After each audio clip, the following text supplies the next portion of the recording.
ಇವಾಗ ಇಲಿಸ್ಟ್ರೇಟರ್ ಸಾಫ್ಟ್ವೇರ್ ಇದೆ. ಸೊ ಇದನ್ನ ನಾವು ವೆಕ್ಟರ್ ಬೇಸ್ಡ್ ಸಾಫ್ಟ್ವೇರ್ ಅಂತ ಕರಿತೀವಿ.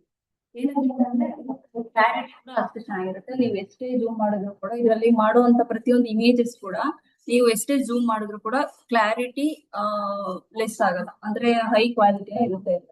ಸೊ ಈ ಆಫ್ಟರ್ ಎಫೆಕ್ಟ್ ಇದನ್ನ ಓಪನ್ ಮಾಡಿ ಸಾರಿ ಇಲಿಸ್ಟ್ರೇಟರ್ ನೀವು ಓಪನ್ ಮಾಡಿದಾಗ ಈ ಸಾಫ್ಟ್ವೇರ್ ಇಂಟರ್ಫೇಸ್ ನಿಮ್ಗೆ ಈ ರೀತಿ ಕಾಣಿಸುತ್ತೆ. ಸೊ ಇಲ್ಲಿ ಕೆಳಗೆ ನೋಡ್ಬೋದು, ಇದೆಲ್ಲ ಪ್ರೀವಿಯಸ್ ವರ್ಕ್ಸ್, ನಾನು ಮಾಡಿದ ಪ್ರೀವಿಯಸ್ ವರ್ಕ್ಸ್ ಎಲ್ಲ ಇಲ್ಲಿ ಬರುತ್ತೆ. ಸೊ ಇವಾಗ ನೀವು ಹೊಸದಾಗಿ ಓಪನ್ ಮಾಡೋದ್ರಿಂದ ಇಲ್ಲಿ ನಿಮ್ಗೆ ಈ ತರ ಫೈಲ್ಸ್ ಯಾವುವು ಸೊ ಇಲ್ಲಿ ಎರಡು ಆಪ್ಷನ್ ಇದೆ, ಕ್ರಿಯೇಟ್ ಮತ್ತೆ ಓಪನ್ ಅಂತ. ಓಪನ್ ಯಾವಾಗ ಯೂಸ್ ಮಾಡ್ತೀರಾ ಅಂದ್ರೆ ಆಲ್ರೆಡಿ ವರ್ಕ್ ಮಾಡಿದೀರಾ, ಸೊ ಆ ನೀವು ಇಲ್ಲಿಂದ ಮಾಡ್ಕೋಬೇಕು ಅಂತಂದ್ರೆ ಸಪೋಸ್ ಇಲ್ಲಿ ಒಂದು ಇಲಿಸ್ಟ್ರೇಟರ್ ಫೈಲ್, ಈಗ ಇವೆಲ್ಲ ನಾನು ಆಲ್ರೆಡಿ ಮಾಡಿರುವಂತ ವರ್ಕ್ಸ್ ಗಳು. ಸೊ ಆ ವರ್ಕ್ ನ ನೀವು ಮತ್ತೆ ರೀವರ್ಕ್ ಮಾಡ್ಬೇಕು ಅಂತಂದ್ರೆ ಇಲ್ಲಿ ಡಬಲ್ ಕ್ಲಿಕ್ ಕೊಟ್ರೆ ಅದು ಬರುತ್ತೆ. ಸೊ ಅಲ್ಲಿ ಮತ್ತೆ ನೀವು ರೀವರ್ಕ್ ಮಾಡ್ಕೋಬಹುದು. ಇವಾಗ ನೀವು ಹೊಸದಾಗಿ ಓಪನ್ ಮಾಡೋದ್ರಿಂದ ಯಾವ್ದು ವರ್ಕ್ ನೀವು ಮಾಡಿದ್ರೆ ಇವಾಗ ಹೊಸದಾಗಿ ಪ್ರಾಜೆಕ್ಟ್ ನೀವು ಓಪನ್ ಮಾಡಬೇಕು. ಸೊ ಇಲ್ಲಿ ಕ್ರಿಯೇಟ್ ನೀವು ಕೊಟ್ಟರೆ ಹೊಸದಾಗಿ ಓಪನ್ ಆಗುತ್ತೆ. ಸೊ ಹಿಯರ್ ಫೈಲ್ ಆಲ್ಸೋ ಇದೆ. ಸೊ ನೀವು ಈ ಬೇಕಾದ್ರೂ ಶಾರ್ಟ್ ಕಟ್ ಇದೆ, ಕಂಟ್ರೋಲ್ ಓಫರ್ ಶಾರ್ಟ್ ಕಟ್ ಇಂದ ಓಪನ್ ಮಾಡ್ಕೊಂಡು ಕ್ರಿಯೇಟ್ ನೀವು ಕೊಟ್ರೆ ಇದೊಂದು ಇಂಟರ್ಫೇಸ್ ಓಪನ್ ಆಗುತ್ತೆ. ಸೊ ಇದನ್ನೆಲ್ಲ ನಾವು ಆರ್ಟ್ ಬೋರ್ಡ್ ಅಂತ ಹೇಳ್ತೀವಿ. ಸೈಜಸ್ ಅಂದ್ರೆ ಇವಾಗ ಇದೆಲ್ಲ ಒಂದು ಸ್ಟ್ಯಾಂಡರ್ಡ್ ಸೈಜಸ್. ಓಕೆ, ಇದು ಒಂದು ಕಸ್ಟಮ್ ಸೈಜ್ ಅಂದ್ರೆ 1080 by 1080 ಇರುತ್ತೆ ಸೈಜ್. A4 ನಾವು ನೋಡಿದ A4 ಪೇಪರ್ ನೋಡಿ ಸೈಜ್.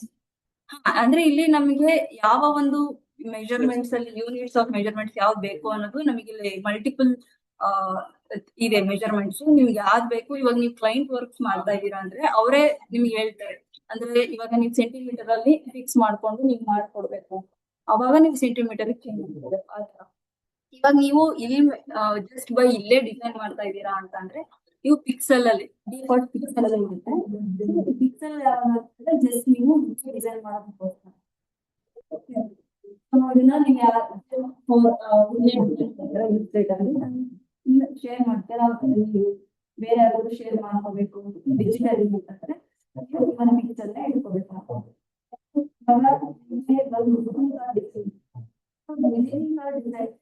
ಸ್ಟ್ಯಾಂಡರ್ಡ್ ಸೈಜ್ ಅದ್ರದ್ದು ಸೈಜು 3.5 ಬಿಡ್ಸ್ ಬರುತ್ತೆ. ಆಮೇಲೆ ಹೈಟ್ ಬರುತ್ತೆ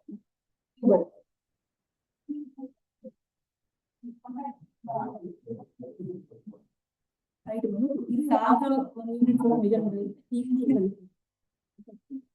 ಫಸ್ಟ್ ಇಂಚಸ್ ಫಿಕ್ಸ್ ಮಾಡ್ಕೊಳ್ಳಿ. ಫಿಕ್ಸ್ ಮಾಡ್ಕೊಂಡ್ಮೇಲೆ ಈ ನಂಬರ್ನ 3.5 ಇದು 2.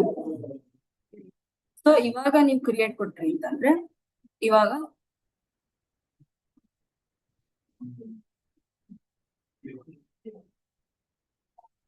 ಈಗ ನೋಡ್ಬೋದು, ಇದು ನಾನು ಮಲ್ಟಿಪಲ್ ಆರ್ಟ್ ಬೋರ್ಡ್ಸ್ ಕೊಟ್ಟಿದ್ದೀನಿ.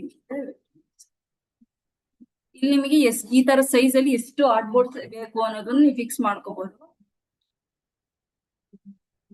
ಇಲ್ಲಿ 4 ಕೊಡ್ತೀನಲ್ಲ, ಸೊ ಹಂಗಾಗಿ 4 ಬಂದಿದೆ. ಸೊ ನಿಮ್ಗೆ ಇನಿಷಿಯಲಿ ಒಂದೇ ಸರಿ ನಿಮಗೆ ಎಷ್ಟು ಸೈಜಸ್ ಬೇಕು ಒಂದೇ ಸರಿ ಕೊಟ್ಕೊಂಡು ಡಿಸೈನ್ ಮಾಡ್ತೀನಿ. ಅಷ್ಟೊಂದು ಬೇಡ ನನಗೆ, ಜಸ್ಟ್ ಒಂದು ಆರ್ಟ್ ಬೋರ್ಡ್ ಇದೆ ಸಾಕು. ಸೊ ನಾನು ಇಲ್ಲಿ ಕ್ರಿಯೇಟ್ ಕೊಡ್ತೀನಿ. ಕ್ರಿಯೇಟ್ ಕೊಟ್ಟ ತಕ್ಷಣ ನೋಡ್ಬೋದು ಇದು ಒಂದು ವಿಸಿಟಿಂಗ್ ಕಾರ್ಡ್ ಒಂದು ಸೈಜ್. ಸೊ ಇದೇ ರೀತಿ ನಿಮ್ಗೆ ಯಾವ್ದು ಬೇಕು, ಇವಾಗ ಫೇಸ್ಬುಕ್ ಕವರ್ ಪೇಜ್ ಡಿಸೈನ್ ಮಾಡ್ತೀರಾ, ಸೊ ಅದಕ್ಕೆಲ್ಲ ನಿಮ್ಗೆ ಸೈಜಸ್ ಗೊತ್ತಿರೋದಿಲ್ಲ.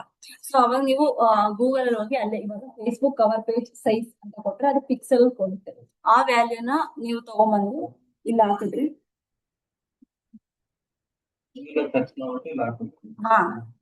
ವ್ಯಾಲ್ಯೂನ ನೀವು ತಗೊಂಡ್ಬಂದು ಇರುತ್ತೆ.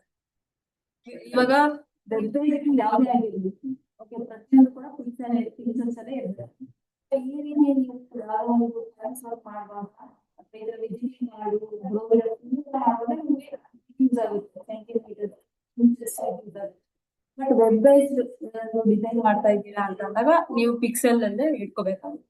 ಸೊ ನಿಮಗೆ ಎಲ್ಲ ಇವಾಗ ಯೂಟ್ಯೂಬ್ ಡಿಸೈನ್ ಇರುತ್ತೆ, ಅದ್ರ ಸೈಜಸ್ ಎಲ್ಲ ನಿಮ್ಗೆ ಪಿಕ್ಸೆಲ್ಸ್ ಅಲ್ಲೇ ಬರುತ್ತೆ, ಎಲ್ಲರೂ ಪಿಕ್ಸೆಲ್ಸ್ ಅಲ್ಲೇ. ಸೊ ಅದು ಅದನ್ನ ಬಿಡ್ತು ಹೈಟು ಇಲ್ಲಿ ನೋಟ್ ಮಾಡ್ಕೊಂಡ್ರೆ ಕ್ರಿಯೇಟ್ ಕೊಟ್ರೆ ಆ ಒಂದು ಫೇಸ್ಬುಕ್ ಅಥವಾ ಯೂಟ್ಯೂಬ್ ತಮ್ನೇಲ್ ಸೈಜ್ ನಿಮಗೆ ಸಿಗುತ್ತೆ, ಅದನ್ನ ಇಟ್ಕೊಂಡು ನೀವು ಡಿಸೈನ್ ಮಾಡಿ.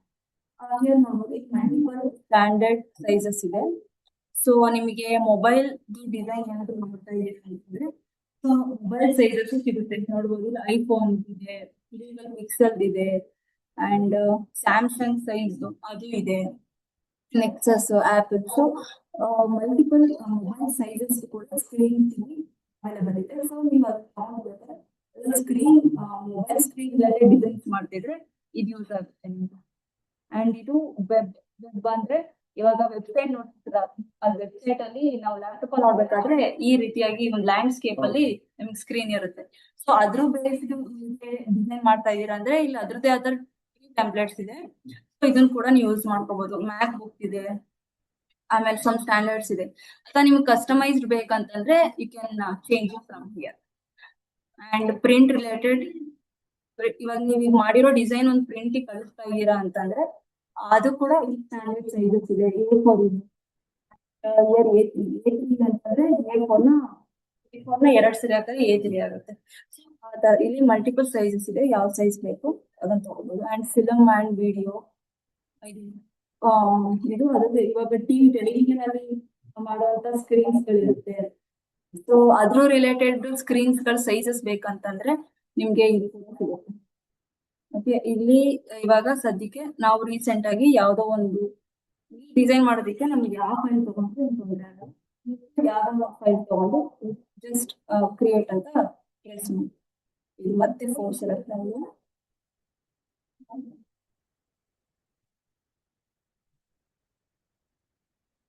ಆಡ್ಬೋದು.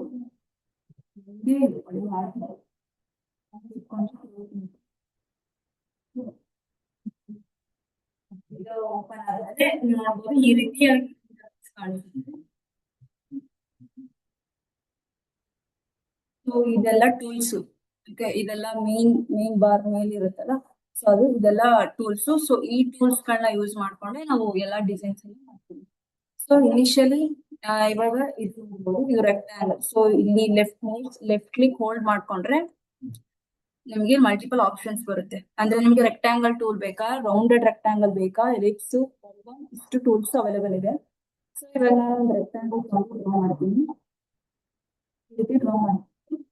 ಡ್ರಾ ಮಾಡಿದ್ಮೇಲೆ ಸೊ ಈ ಫಸ್ಟ್ ಐಕಾನ್ ಸೆಲೆಕ್ಷನ್ ಟೂಲ್ ಅಂತ ಇದೆಯಲ್ಲ, ಮೊದಲನೇ ಸೆಲೆಕ್ಷನ್ ಕ್ಲಿಕ್ ಮಾಡ್ತೀವಿ. ಯಾವ ಆಬ್ಜೆಕ್ಟ್ ಡ್ರಾ ಮಾಡಿರ್ತೀವಿ ಆ ಆಬ್ಜೆಕ್ಟ್ ನ ಮೂವ್ ಮಾಡೋದಕ್ಕೋಸ್ಕರ ಈ ಸೆಲೆಕ್ಷನ್ ಟೂಲ್ ಯೂಸ್ ಮಾಡಿ, ಓನ್ಲಿ ಫಾರ್ ಮೂವ್ಮೆಂಟ್. ಓಕೆ, ಅಥವಾ ಇವಾಗ ಇನ್ನೂ ಒಂದು ರೆಕ್ಟಾಂಗಲ್ ಡ್ರಾ. ಇವಾಗ 2 ರೆಕ್ಟಾಂಗಲ್ ಇದೆ. 2 ರೆಕ್ಟಾಂಗಲ್ ಅಲ್ಲಿ ಡ್ರ್ಯಾಗ್ ಮಾಡಿದ್ರೆ ಅದನ್ನ ಕ್ಲಿಕ್ ಮಾಡಿ ಮೂವ್ ಮಾಡಿ. ಸೊ ಇವಾಗ ಇದು ಬೇಕು ಅಂದ್ರೆ ಇದನ್ನ ಕ್ಲಿಕ್ ಮಾಡಿ ಮೂವ್ ಮಾಡಿ. ಸೊ ಈ ತರ ಈ ಒಂದು ಸೆಲೆಕ್ಷನ್ ಯೂಸ್ ಆಗುತ್ತೆ. ಸೊ ಇವಾಗ ಸ್ಟ್ರೋಕ್ ಕಲರ್ ಅಂತ ವೈಟ್ ಕಲರ್ ಏನಿದೆ ಮೊದಲನೇದು, ಇದ್ರ ಮೇಲೆ ನೀವು ನೋಡಿದ್ರೆ ಫಿಲ್ ಅಂತ ಬಂದಿದೆ. ಅದನ್ನ ಪ್ರೆಸ್ ಮಾಡಿ ಫಿಲ್ ಅಂದ್ರೆ ಏನಂದ್ರೆ ಇದು ಬಾಕ್ಸ್ ಇದೆ ಔಟರ್, ಅದ್ರೊಳಗಡೆ ಇಲ್ಲೇನ್ ವೈಟ್ ಇದೆ, ಇಲ್ಲಿ ಒಳಗಡೆ ವೈಟ್ ಕಲರ್ ಇದೆಯಲ್ಲ, ಸೊ ಇದು ಫಿಲ್ ಕಲರ್. ಇವಾಗ ಯಾವ್ದೋ ಒಂದು ಕಲರ್ ನಾನು ಫಿಲ್ ಮಾಡ್ತೀನಿ, ನೋಡ್ಬೋದು ಒಳಗಡೆ ಆ ಕಲರ್ ಫಿಲ್ ಆಯ್ತು.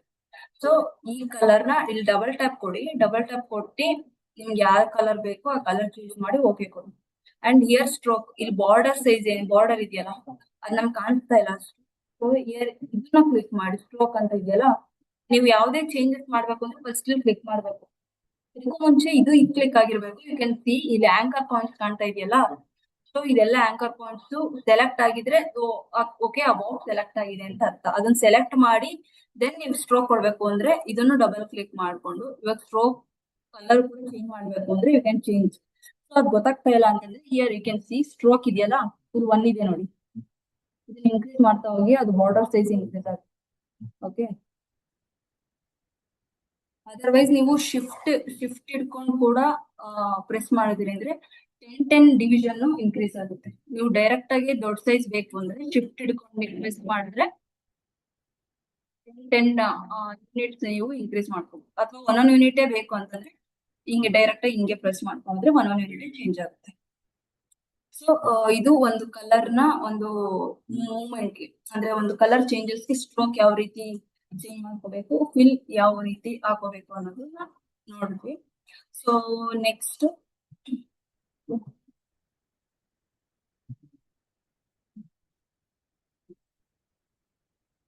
ಇವಾಗ ಈ ಪಾಯಿಂಟ್ಸ್ ಏನಿದೆಯಲ್ಲ, ಇಲ್ಲಿ ಕಾರ್ನರ್ ಪಾಯಿಂಟ್ಸ್ ಇಲ್ಲಿ ನೋಡ್ಬೋದು, ಕಾರ್ನರ್ ಪಾಯಿಂಟ್ಸ್ ಕಾಣಿಸ್ತಾ ಇದೆಯಲ್ಲ ಇಲ್ಲಿ. ಸೊ ನೀವು ಅದನ್ನ ಮೌಸ್ ಅಲ್ಲಿ ತಗೊಂಡೋದ್ರೆ ನೀವು ನೋಡ್ಬೋದು ದಟ್ ಇಲ್ಲಿ ಕರ್ವ್ ಕಾಣ್ತಾ ಇದೆಯಲ್ಲ.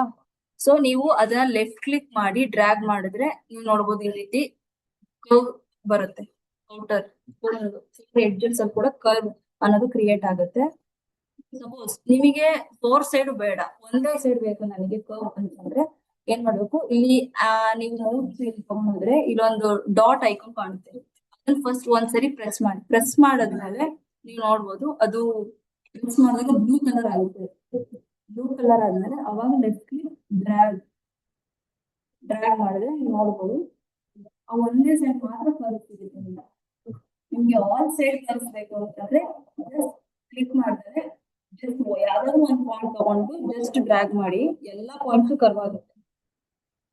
ಅದೇ ಒಂದು ಪಾಯಿಂಟ್ ಮಾತ್ರ ಬೇಕು ನಿಮಗೆ ಅಂದ್ರೆ ಫಸ್ಟ್ ಕ್ಲಿಕ್ ಮಾಡಿ ದೆನ್ ಡ್ರ್ಯಾಗ್, ಅವಾಗ ಒಂದು ಪಾಯಿಂಟ್ ಮಾತ್ರ ನಿಮಗೆ ಕರ್ವ್ ಸಿಗುತ್ತೆ.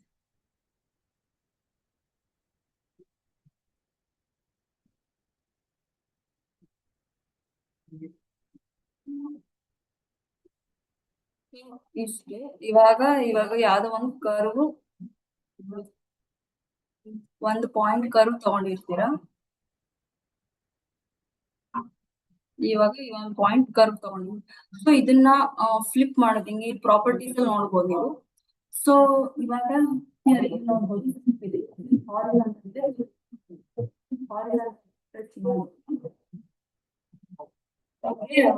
ನೀವು ನೋಡಿ ಹೀಗಿತ್ತು ಫ್ಲಿಪ್ ಆಯ್ತು.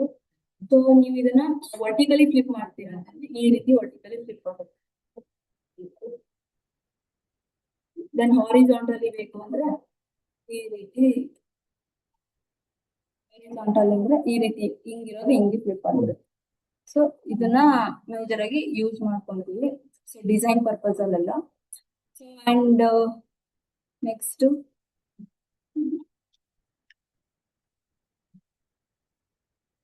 ಅಂಡ್ ಮೇಜರ್ ಆಗಿ ಒಂದು ಬಟನ್ ಪ್ರೆಸ್ ಮಾಡ್ಕೊಂಡು ಮೌಸ್ ಸ್ಕ್ರಾಲ್ ಮಾಡಿದ್ರೆ ಮೇಲ್ ಮಾಡಿದ್ರೆ ರೈಟ್ ಸೈಡ್ ಬರುತ್ತೆ. ಕಂಟ್ರೋಲ್ ಪ್ರೆಸ್ ಮಾಡ್ಕೊಂಡು ಡೌನ್ ಸ್ಕ್ರಾಲ್ ಮಾಡಿದ್ರೆ complete art will move towards left side. And heart ಇಲ್ಲಿ ಹಾರ್ಟ್ ಇದೆಯಲ್ಲ, ಹಾರ್ಟ್ ಮಾಡಿ ಈ ತರ ಮಾಡಿದ್ರೆ ಜೂಮ್ ಔಟ್ ಕಂಪ್ಲೀಟ್ ಆಗುತ್ತೆ, ಬ್ಯಾಕ್ ಮಾಡಿದ್ರೆ ಜೂಮ್ ಔಟ್ ಆಗುತ್ತೆ. ಇದು ಬೇಸಿಕ್ ಥಿಂಗ್ಸ್ ಗೊತ್ತಿರಬೇಕು, ಇದು ಸ್ಟ್ರೇಟರ್ ಯೂಸ್ ಮಾಡುವಾಗ. ಅಂಡ್ ಇಷ್ಟು ವರ್ಕ್ ಮಾಡಿ ಅಂದ್ರೆ ಸ್ವಲ್ಪ ಟೂಲ್ಸ್ ಎಲ್ಲ ನೋಡಿ ಇದೇನ್ ಸೆಲೆಕ್ಷನ್ ಈ ತರ ಬಾಕ್ಸ್ ಕ್ರಿಯೇಟ್ ಮಾಡ್ಕೊಂಡು ಫಿಲ್ ಚೇಂಜ್ ಮಾಡೋದು, ಸ್ಟ್ರೋಕ್ ಕಲರ್ ಚೇಂಜ್ ಮಾಡೋದು ಅಂಡ್ ಫ್ಲಿಪ್ ಮಾಡೋದು, ಇದನ್ನೆಲ್ಲ ವರ್ಕ್ ಮಾಡ್ಕೊಳ್ಳಿ. ಸೊ ನೆಕ್ಸ್ಟ್ ಕ್ಲಾಸ್ ಅಲ್ಲಿ ಮಿಕ್ಕಿದ ಟೂಲ್ಸ್ ಎಲ್ಲ ಡೇ ಬೈ ಡೇ. ಇಷ್ಟರಲ್ಲಿ ಏನಾದ್ರು ಡೌಟ್ಸ್ ಇದೆಯಾ? ಏನಾದ್ರು ಹಾ ಯಾವ್ದು ಮಾಡಿ ಏನಾದ್ರು ಡೌಟ್ಸ್ ಬಂದ್ರೆ